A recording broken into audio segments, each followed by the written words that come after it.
এইখানে যে এলাকাটা দেখতে পাচ্ছেন, এটা কিছুটা অংশ।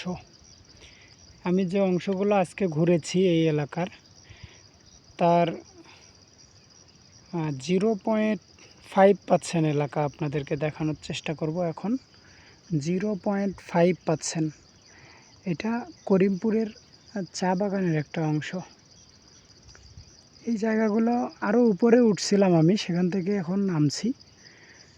অনেক ক্লান্ত, ভিডিও করতে পারিনি ফোনে চার্জ কম থাকার কারণে। আর আমি যেহেতু একা একা সফর করতেছি আজকে, এই কারণে বেশি একটা ওয়েট করা যাচ্ছে না সব জায়গায়। আমার নিজেরও একটু ভয় ভীতি লাগে।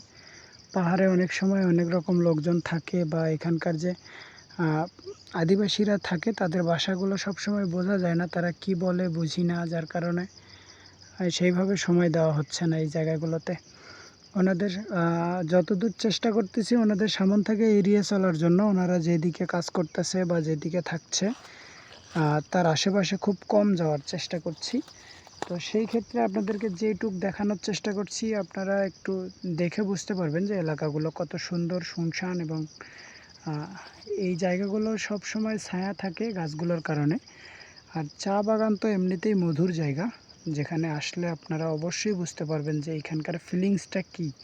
কেউ আসলে এখান থেকে খুব সহজে যাইতে চায় না। আমি একাই সফর করতেছি আজকে, তারপরেও আমার খুব ভালো লাগতেছে। মনে হচ্ছে এই জায়গায় কিছুক্ষণ থাকি, যদিও এখন থাকার সময় নেই, সূর্য প্রায় ডুবে যাচ্ছে।